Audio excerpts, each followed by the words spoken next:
Hello, Thrivers. Welcome back. So, today I'm talking about a topic that I'm super passionate about, and that's social anxiety.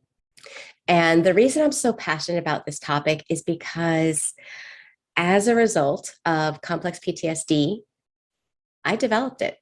I developed severe social anxiety to the point that I could barely recognize who I was around people, let alone people that knew me. They could see that I changed as well.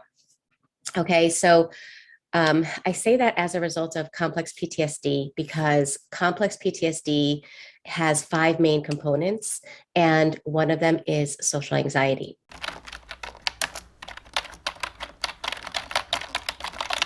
There's nothing, I shouldn't say there's nothing, okay, but it is kind of crazy to be living life in your body, feeling as if you don't have control over your body.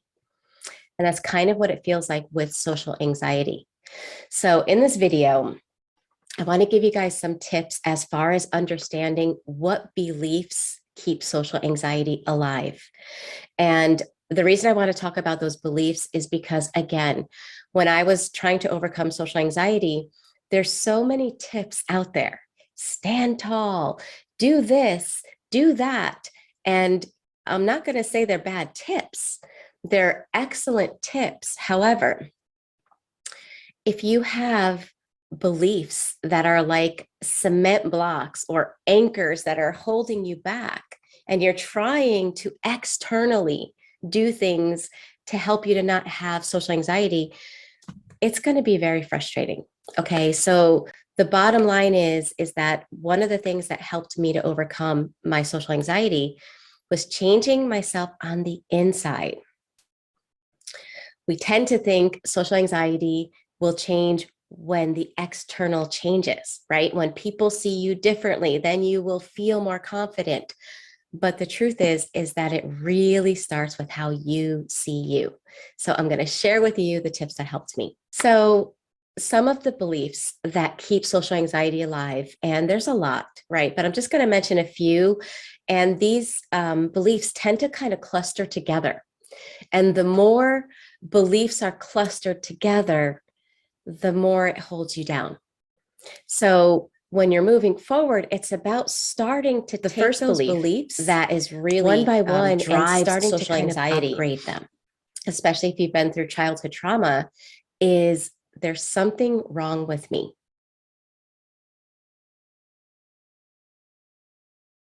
This can come from having a parent that had maybe a cluster B personality disorder, or a parent that was emotionally unavailable because of their own trauma, right?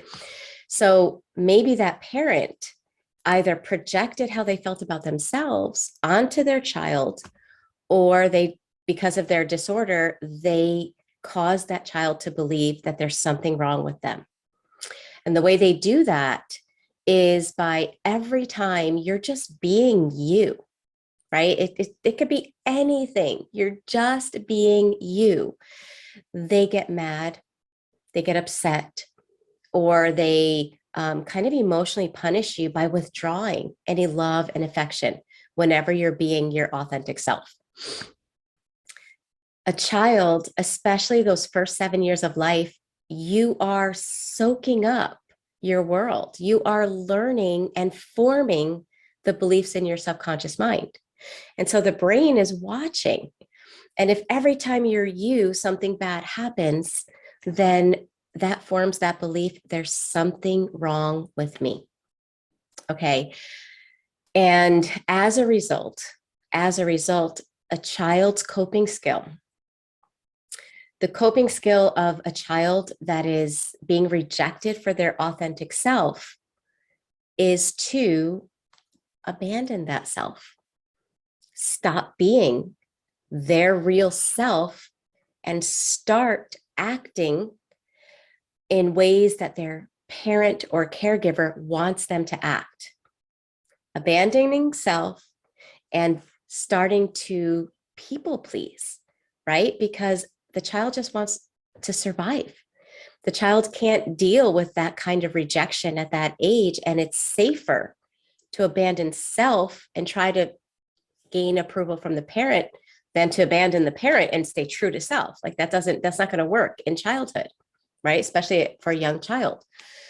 So that belief is born, and then the coping skill to compensate for that painful belief is people pleasing or self-abandonment. Another belief is if I am myself, I will be rejected.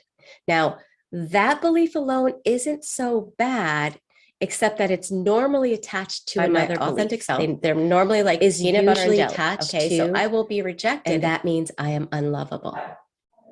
So when those three beliefs are in your belief system,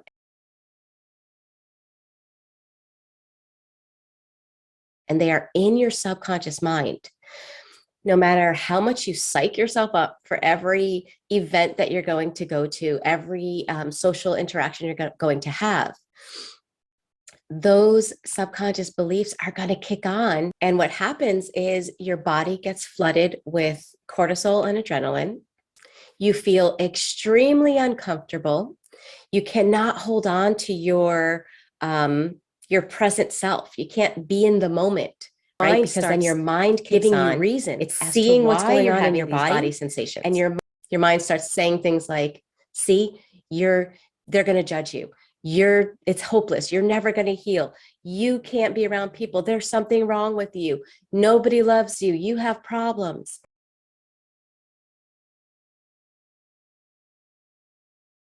Now your mind's having a field day, which creates more of the emotions that triggered those thoughts. And now you're in what's known as a limbic system trauma loop. If you've ever experienced that, if this resonates in any way, let me know in the comment section below, okay? Because that's what I experienced. It was as if my mind and my body were feeding off of each other. I would get ready to go into a social situation. I would know who I am at the moment, right? Because here's the crazy thing. Who we are on a conscious level is not who we are on a subconscious level, okay? What I mean by that is logically I know, or I knew who I was, but my subconscious was stuck in old programs, okay? But anyway, so before a social event, I would, remind myself of who I am, how I see myself, but I didn't know how to get my subconscious to feel the same way as my conscious mind.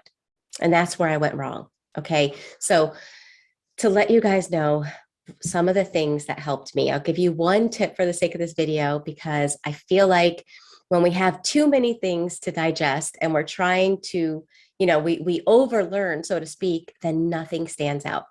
So one thing that I had to learn was to see myself the way I wanted others to see me. Okay, if I wanted people to see that I had value, because that's where I was stuck. I thought in my strategy mind, which was from childhood, if they can see me and see that I have value, then I can feel valuable. Then I can feel confident. If they see me a certain way, if they see that I'm that way, then I can be that way. And again, all that comes from childhood trauma. And there's a lot I could talk about as to why that's the way it is, but I'll explain that for another video. But my point is that I had to stop and say, well, how am I expecting them to see me that way when I'm not seeing me that way? I'm not giving myself any credit unless someone else does. Like all of my value, I took and gave it to someone else as if my worth was dependent, like on their view of me. That's a big thing to hand over to somebody else, especially people that don't really even know you. Okay. So I had to start seeing my own value.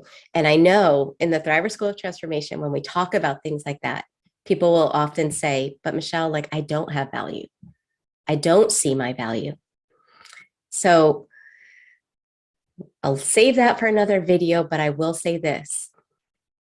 When you are starting to live outside of a belief, which in this case would be, I see my value, I am valuable, you will get resistance. Your brain, you would think that your brain would want you to see that you have value, right? But what your brain is actually doing is seeing that you are starting to do things that are out of harmony with its belief system. So there's going to be resistance, there's going to be discomfort. So be prepared for that.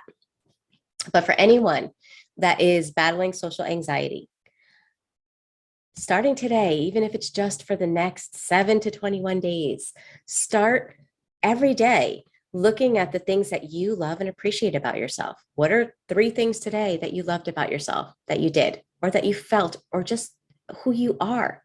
It doesn't have anything to do with actions or doing. It's seeing you. Kind of like when you're falling in love with somebody, right? And it's like those little tiny things that you start seeing in them. You're like, wow, I love the way they move their hand. I love the way they stand. I love the way, I feel in their presence. Start seeing that in yourself. It's the first step. I know it's not enough for anyone that's saying right now, but that's not going to overcome social anxiety. No, it's not going to completely overcome it, but it is one step towards that direction of overcoming it. Okay.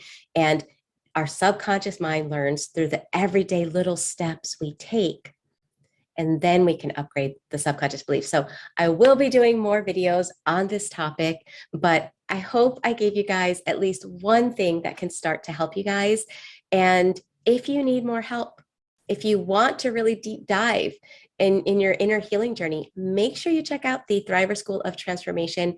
We meet live on Zoom every week. We do cognitive learning as well as somatic modalities that are really powerful with overcoming trauma.